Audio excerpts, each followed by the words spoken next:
చేస్తున్న ప్రతి ఒక్కరికి కూడా చాలా చాలా థ్యాంక్స్ అండి.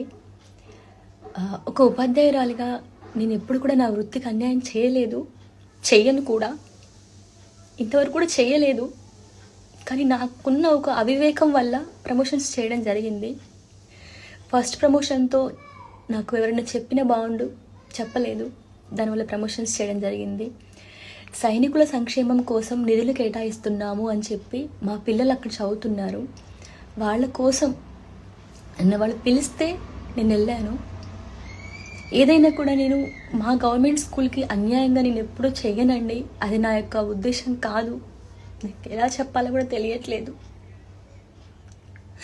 వాట్సాప్ నుంచి, ఇన్స్టా నుంచి, ఫేస్బుక్ నుంచి చాలా ట్రోలింగ్ చేసేస్తున్నారు. నేను ఏమన్నా 10 మందిని హత్య చేశాను, నేను 20 మందిని చంపేశానా, లేదంటే గంజాయి హెరాయిన్ ఏమైనా అమ్మానా? నాకు ఇవన్నిటితోటి సూసైడ్ చేసేయాలనిపిస్తుంది. అనొచ్చు, నన్ను అనొచ్చు, నన్ను ఎవరు హెచ్చరించలేదండి. నేను ఏ క్లాస్ రూమ్లో కూడా నేను ఎప్పుడు పిల్లల యొక్క సబ్జెక్ట్ రీల్స్ తప్ప ప్రమాణ పూర్తిగా చెప్తున్నాను. సబ్జెక్ట్ రీల్స్ ఇవే అపోజ్ చేశాను. కానీ నా విధి నిర్వహణకి వ్యతిరేకంగా నేను ఎప్పుడు వీడియోస్ చేయలేదండి. నా గవర్నమెంట్ స్కూల్ పిల్లలు జాయిన్ కావాలని చెప్పి ఇంటింటికి తిరిగి నేను అడ్మిషన్స్ తీసుకొచ్చాను.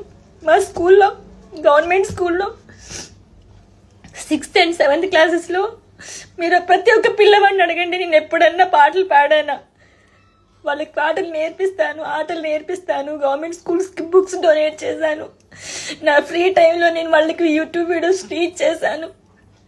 నేను ఇంకా ఎలా చెప్పాలండి? నోటికి ఏదొస్తే అది రాసేశారు.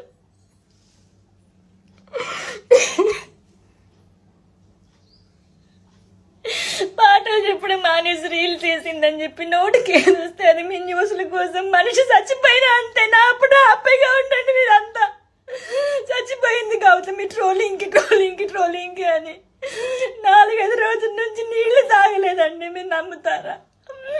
ఇప్పుడు ఇది చెయ్యొచ్చో లేదో కూడా నాకు తెలియదు. బీపీ డౌన్ అయిపోయి నాకు మైండ్ పని చేయట్లేదు. కడుపుకు తిండి పెట్టే జాబ్కి అన్యాయం చేసుకుంటారా అండి? తెలియలేదు నాకు. నా గవర్నమెంట్ వ్యవస్థ నాకు తిండి పెడుతుంది. ఈ గవర్నమెంట్ వ్యవస్థ అన్యాయం చేయాలని నేను ఎప్పుడూ కోరుకోలేదండి.